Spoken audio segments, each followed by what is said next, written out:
ॐ असतो मा सद्गमय तमसो मा ज्योतिर्गमय मृत्युर्मा अमृतं गमय। ॐ शान्ति शान्ति शान्ति। আমরা শুনছিলাম অষ্টাবক্র গীতা। আজ দ্বিতীয় ভাগের আলোচনা। সমুদ্র তরঙ্গকে সমুদ্র থেকে কখনোই আলাদা করা যায় না। জলের বুদবুদকে জল থেকে কখনো আলাদা করা যায় না। ঠিক তেমনি আত্মা থেকে উৎপন্ন এই যে বিশ্ব, একে আত্মা থেকে কখনো আলাদা করা যায় না। কাপড় থেকে সুতোকে কখনো আলাদা করা যায় না। যদি আমরা সুতোকে আলাদা করি তবে সুতোই থাকবে, কাপড় বলে আর কিছু থাকবে না। আখের রসে যে মধু বা মিষ্টি আছে তাকে আলাদা করা যায় না, তাহলে আখ বলে আর কিছু থাকবে না, থাকবে ছোবড়া। জগতের একটা রসায়ন আছে, আর তা হচ্ছে কেউ কারুর থেকে আলাদা নয়। আমাদের শরীরের প্রতিটি অঙ্গকে আমাদের আলাদা মনে হয় বটে, কিন্তু কেউ কারুর থেকে আলাদা নয়। আমার পায়ের আঙুলে যদি ব্যথা পাই তবে আমার সারা শরীরে, এমনকি আমার মনেও কষ্ট শুরু হয়। আবার আমার চোখের যদি কষ্ট হয় তখন আমার সারা শরীরে সেই কষ্ট প্রভাবিত হয়। আমার যদি মনে কষ্ট হয় তখন আমার শরীর কিছুতেই ভালো থাকতে পারে না। আমার শরীরের যে কোনো অঙ্গ যদি রুগ্ন হয় তখন পুরো শরীরটাই বিচলিত বোধ করতে থাকে। ঠিক তেমনি এই বিশ্ব ব্রহ্মাণ্ড একটা শরীর, মানুষ তার একটা ক্ষুদ্র অঙ্গ বা অংশ মাত্র। সূর্যে যদি কোনো বিস্ফোরণ ঘটে তবে তার প্রভাব সমস্ত সৌর জগৎকে প্রভাবিত করবে। এমনকি প্রতিটি জীবের মধ্যেও একটা চাঞ্চল্য সৃষ্টি করবে। আমাদের হাতে যদি একটা অগ্নিখণ্ড চেপে ধরা হয় তবে শুধু আমার হাত ব্যথা পাবে না, আমার সমস্ত শরীরে সেই কষ্ট ছড়িয়ে পড়বে। আমাদের অনেকের ধারণা হচ্ছে আকাশ মানে শূন্য, অন্তরিক্ষ মানে শূন্য। ব্যাপারটা কিন্তু আদৌ তা নয়।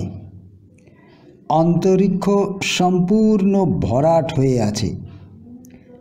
আর একটা কথা হচ্ছে, একটা মানুষের মূল সত্তা আর একটা জীবের, এমনকি একটা উদ্ভিদের মূল সত্তার মধ্যে কোনো পার্থক্য নেই। আপনারা শুনে আশ্চর্য হবেন, অন্তরিক্ষে মানুষ পাঠাবার আগে আলু পাঠানো হয়েছিল এবং বিজ্ঞানীরা এটা উপলব্ধি করেছিলেন যে একটা আলু মহাকাশে গিয়ে যদি তার মূল সত্তার পরিবর্তন না করে তবে মানুষও সেখানে গিয়ে ঠিক টিকে থাকতে পারবে। অর্থাৎ আলুটা ফিরে এলে যদি দেখা যায় তার মধ্যে অঙ্কুরিত হবার সম্ভাবনা এখনও আছে, তবে বুঝতে হবে অন্তরিক্ষে মানুষ গেলেও তার জীবনী শক্তি নষ্ট হবে না। অর্থাৎ আমি বলতে চাইছি, সমস্ত কিছুর মধ্যে যে মূল সত্তা তা আসলে এক। তা সে মানুষ বলুন, জীবজন্তু বলুন, আর উদ্ভিদ বলুন, এমনকি জড় পদার্থ বলুন, সবার উৎপত্তি স্থান হচ্ছে এক, আর তা হচ্ছে দৃশ্যমান সূর্য। সূর্যই সমস্ত সম্ভাবনাকে জাগিয়ে তুলেছে। মাটি ফুঁড়ে যে বীজ অঙ্কুরে রূপান্তরিত হয়, তার মূলে আছে সূর্য। মানুষকেও ওই একই শক্তি বেঁচে বেড়ে ওঠার শক্তি যোগায়। আর ঠিক এই কারণেই গায়ত্রী মন্ত্রে সূর্য রশ্মির উপাসনা করা হয়েছে। আবার আমাদের মধ্যে বৈপরীত্যে ভরা আমি আর আপনি এক নয়। কোনো মানুষই অন্য মানুষের মতো নয়। আমাদের কান যেমন দেখতে পায় না, চোখ তেমনি শুনতেও পায় না। প্রত্যেকের গুণ এবং ক্ষমতা আলাদা আলাদা।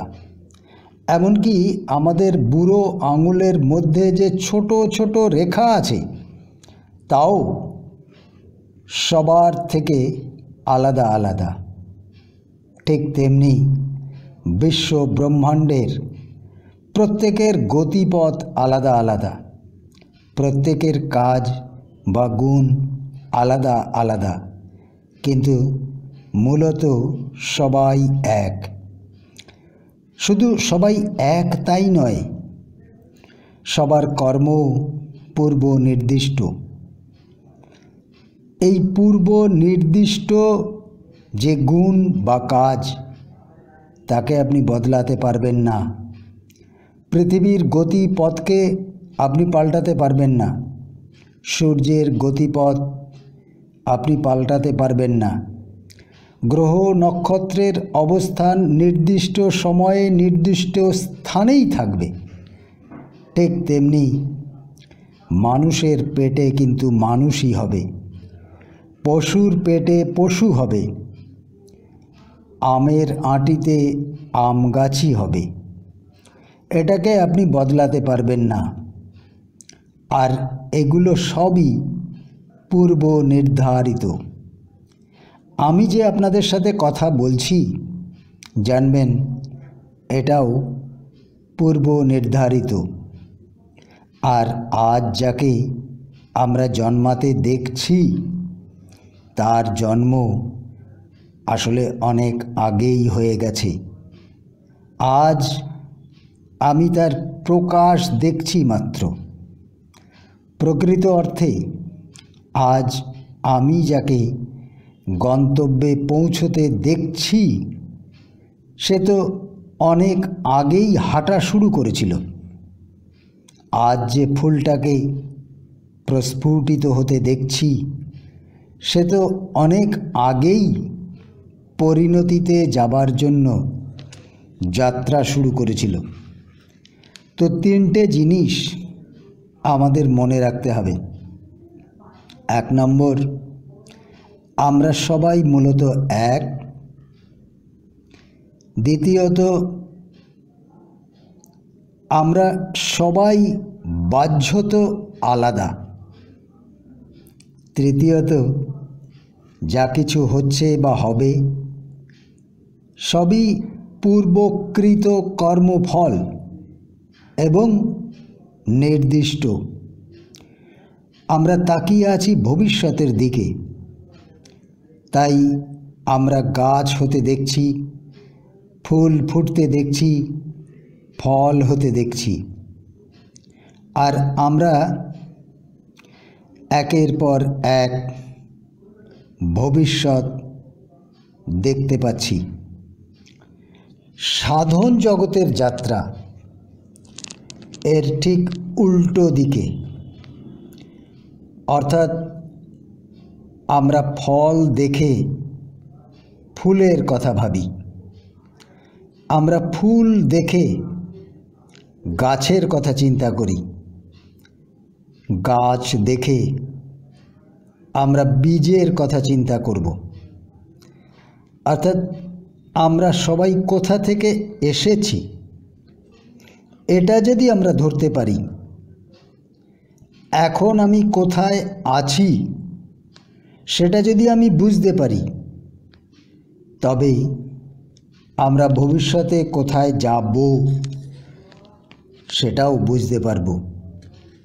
ঠিক তেমনি আমরা আমাদের মূল সত্তাকেও বুঝতে পারব।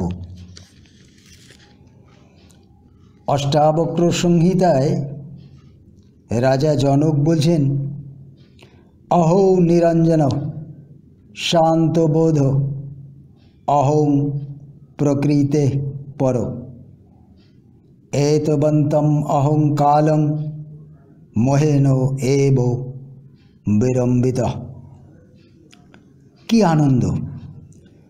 আমি নিরঞ্জন অর্থাৎ শুদ্ধ নির্মল আত্মা, আমি শান্ত অর্থাৎ সর্ববিকার রহিত, সর্ববিকারের ঊর্ধ্বে, প্রকৃতির ঊর্ধ্বে সেই স্বপ্রকাশ চিৎ স্বরূপ আমি। এতকাল আমি ভেবেছি আমি দেহ ও আত্মার অভেদরূপ মোহে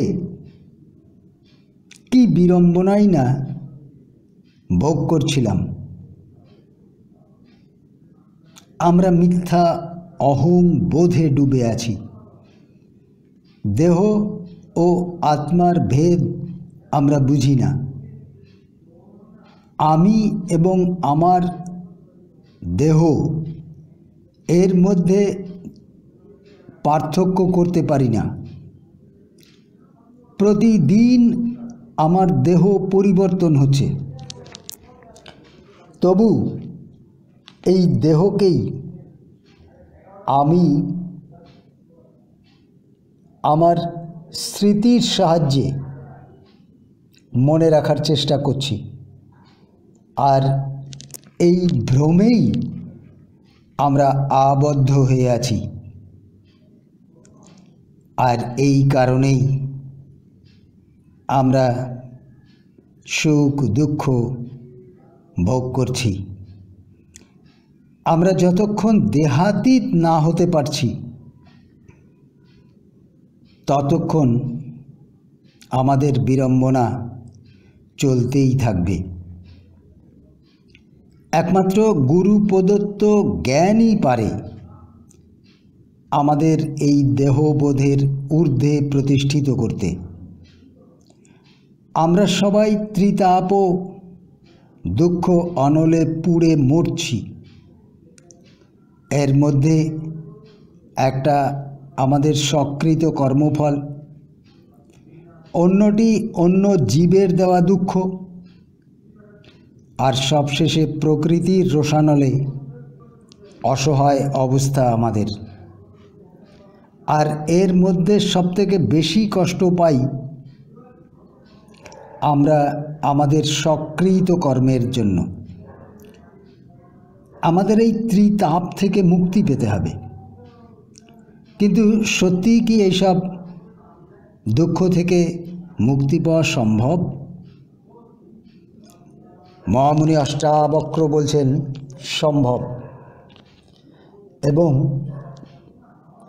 এই সম্ভাবনার কথাগুলোই অষ্টাবক্র সংহিতার শ্লোকে শ্লোকে বারবার করে বলেছেন।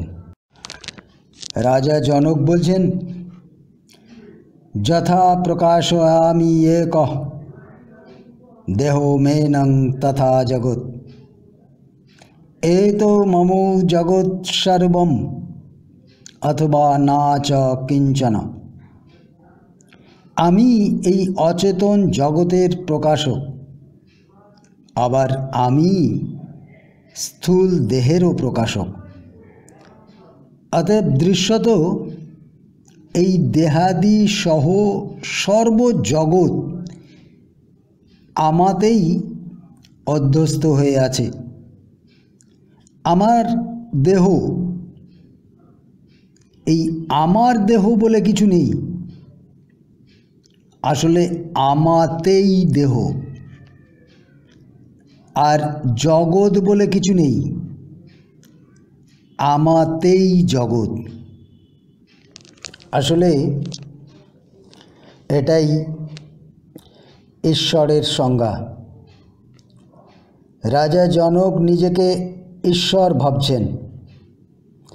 আত্মজ্ঞান লাভের পরে এটাই সত্যিকারের উপলব্ধি। যদিও প্রথমে আমাদের মনে হতো এই উপলব্ধি আসলে সূর্যকে আয়নার মধ্যে দর্শনের মতো, বাটির জলে চাঁদের দর্শন যেমন হয় আর কি। পরে বুঝেছি, যাকে আলাদাই করা যায় না, সেই বুদ্বুদ, যা সমুদ্রেই জন্ম, সমুদ্রেই খেলে বেড়ায়, আবার সমুদ্রেই লয়প্রাপ্ত হয়, তাকে সমুদ্র ছাড়া আর কি বলবো? যাকে আলাদা করা যায় না, তাকে জোর করে কাল্পনিকভাবে আলাদা করে কারুর সঙ্গে তুলনা করা, এটা তো হাস্যস্কর প্রয়াস মাত্র। তাহলে কি আমি বলে আলাদা কিছু নেই? সবই তিনি।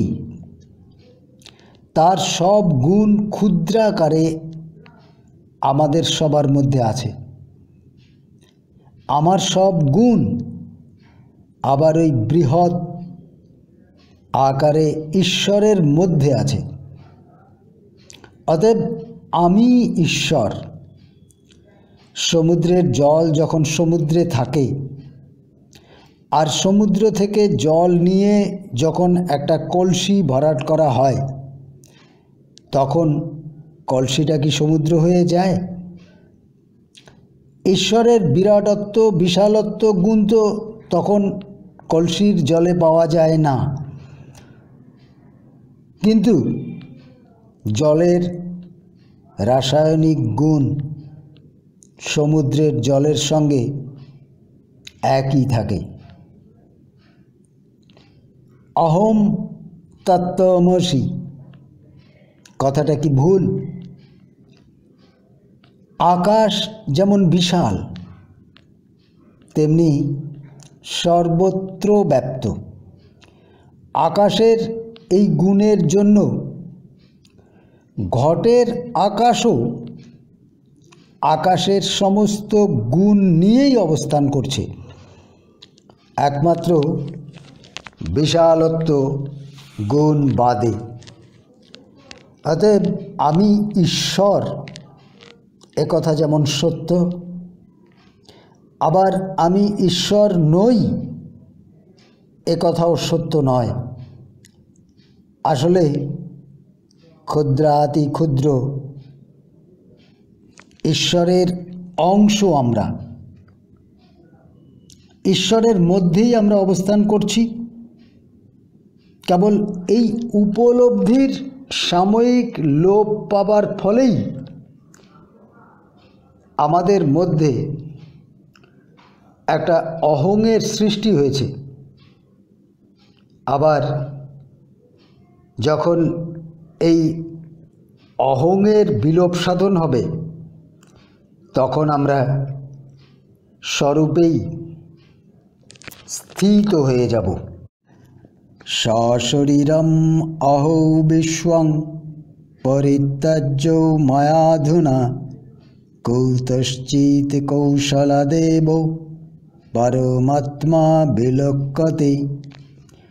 কি আনন্দ! এই যে শরীর, এই যে দৃশ্যমান জগৎ, এই সব ত্যাগ করে এইসবের ঊর্ধ্বে উঠে গুরু প্রদত্ত চাতুরীর সাহায্যে আমি পরমাত্মা এই অনুভবেই বিলোপ বা মগ্ন হয়েছি। গুরু প্রদত্ত জ্ঞানে গভীর আস্থাই একমাত্র এই উপলব্ধি দিতে পারে। এই জন্য গুরুর প্রতি গভীর আস্থা, গুরুর প্রতি গভীর শ্রদ্ধা না থাকলে স্বস্বরূপে স্থিত হওয়া যায় না। রাজা জনকের মতো গুরু সমর্পিত প্রাণী এই গভীর আত্ম উপলব্ধির অধিকারী। সনাতন ধর্মে তাই গুরু ভক্তি, গুরু শ্রদ্ধার প্রতি এতটা গুরুত্ব দেওয়া হয়েছে। আসলে রাজা জনক কী অবস্থায় এই উপলব্ধিতে পৌঁছানোর যোগ্য হতে পেরেছিলেন সেই গল্প আমরা এর পরে আলোচনা করব। তবে একটা কথা বলতে পারি, শ্রদ্ধা, বিশ্বাস, ভক্তি অর্থাৎ সম্পূর্ণরূপে নিজেকে, অর্থাৎ আমার এই যে তন মন ধন, এগুলো যতক্ষণ আমরা গুরুর চরণে না রাখতে পারছি ততক্ষণ আমাদের এই উপলব্ধিতে পৌঁছানো সম্ভব নয়। রাজা জনক এটা করতে পেরেছিলেন। আসলে অষ্টাবক্র মুনি কিন্তু নিমিত্ত মাত্র। রাজা জনক আত্মজ্ঞানের জন্য নিজেকে এতটাই ব্যাকুল করতে পেরেছিলেন বা ব্যাকুল হয়েছিলেন যে সামান্য স্ফুলিঙ্গ তাকে বিরাট অগ্নিকুণ্ডে পরিণত করে দেয়, অগ্নিশিখাতে পরিণত হয়ে যায় এই ব্যাকুলতা। ঠাকুর রামকৃষ্ণের একটা কথা মনে পড়ে। তিনি বলতেন, কাউকে যদি জোর করে নদীর মধ্যে চেপে রাখা যায় তখন সে শ্বাস নেবার জন্য ব্যাকুল হয়ে ওঠে, আর তার ব্যাকুলতা এতটাই বেড়ে যায় সে তখন সর্বশক্তি নিয়োগ করে জলের ওপরে উঠে আসতে চায়। এই যে গভীর ব্যাকুলতা, এটা জাগা চাই। রাজা জনকের মধ্যে ঈশ্বরকে জানবার জন্য, সত্যকে জানবার জন্য এই গভীর ব্যাকুলতারই জন্ম হয়েছিল। তাই তো তিনি পাগলের মতো নিজেকে বারবার নমস্কার করছিলেন। যথা নত আতৌ ভিন্ন তরঙ্গা ফেন বুদ্বুদা আত্মনো ন তথা ভিন্নং বিশ্বম আত্ম বিনর্গতম। তরঙ্গ, ফেনা, বুদবুদ যেমন জল থেকে ভিন্ন নয়, আত্মা থেকে উৎপন্ন বিশ্বও তেমনি আত্মা থেকে ভিন্ন নয়। আমি তো সমুদ্রের উপরে উৎপন্ন বুদবুদ মাত্র। এক অর্থে আমি তারই মধ্যে, তারই সত্তা দিয়ে তৈরি, তারই অংশ মাত্র। যতদিন আমাদের ভ্রান্ত আত্মপরিচয় বোধ থাকবে, অর্থাৎ আমি আমি ভাব থাকবে, ততদিন আমাদের দুঃখ বোধ থাকবে। ঠাকুর রামকৃষ্ণ বলতেন, আমি মোলে ঘুচবে জঞ্জাল। আমি যখন যার সাথে একাত্ম বোধ করছি আমি তখন তাই হয়ে যাচ্ছি। এই হয়ে যাওয়াটাই আমার দুঃখের কারণ।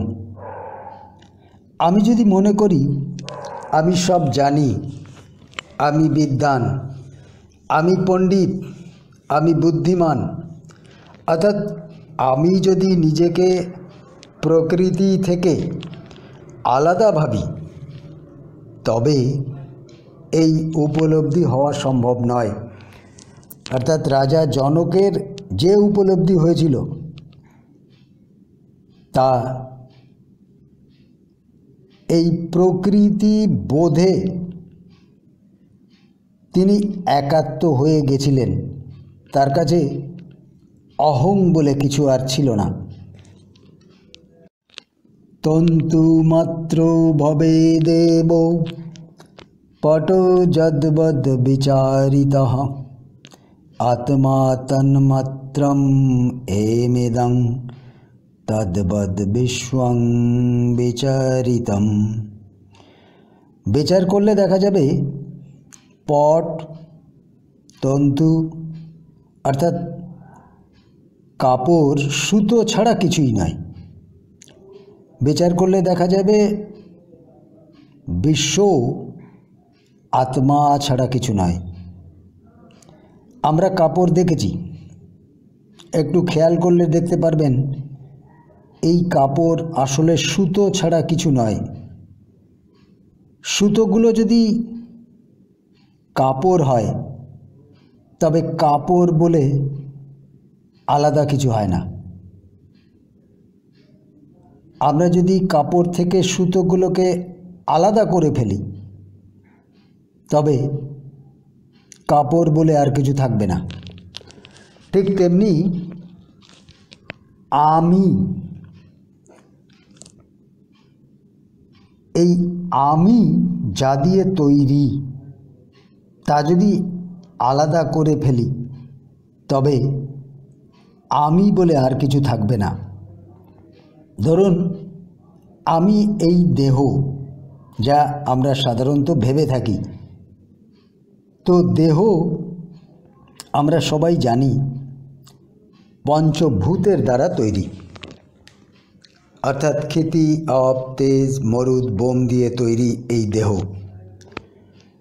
আর এর সঙ্গে রয়েছে মন, চিত্ত, স্মৃতি, এগুলো দিয়ে আমার অহং। খেয়াল করুন, আমার অহং কিন্তু আমি নই। আজ থেকে 100 বছর আগে আমার এই দেহ ছিল না, আবার আজ থেকে 50 বছর পরে অবশ্যই আমার আর এই দেহ থাকবে না।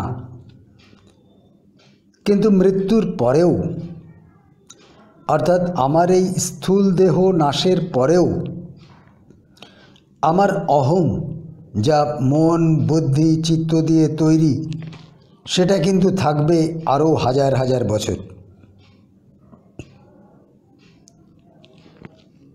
যথা এব ইক্ষুরসে কল্পতা তেনো ব্যাপ্তা এব শর্করা তথা বিশ্বং ময়ি কল্পতং ময়া ব্যাপ্তং নিরন্তরম।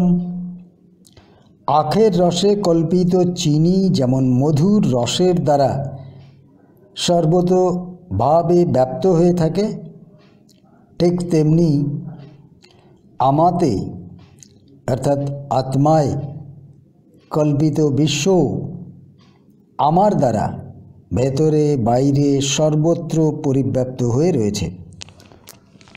আমিও এই দৃশ্যমান জগৎ এক এবং অভিন্ন। আমি ও এই দৃশ্যমান জগৎ এক এবং অভিন্ন। আমাদের মূল সত্তা এক, এই বোধ আমাদের জাগ্রত করতে হবে। তবে আমরা অষ্টাবক্র মুনির কথার তাৎপর্য বুঝতে পারব। আসলে অষ্টাবক্র মুনি বা তার উপদেশ নিমিত্ত মাত্র। অগ্নি তো কাঠের মধ্যেই আছে, দরকার শুধু ঘর্ষণ। যে কাজটা করেছিলেন মহামুনি অষ্টাবক্র। আজ এই পর্যন্ত বাক্যের বিরাম দিলাম। ওম শান্তি শান্তি শান্তি। হরি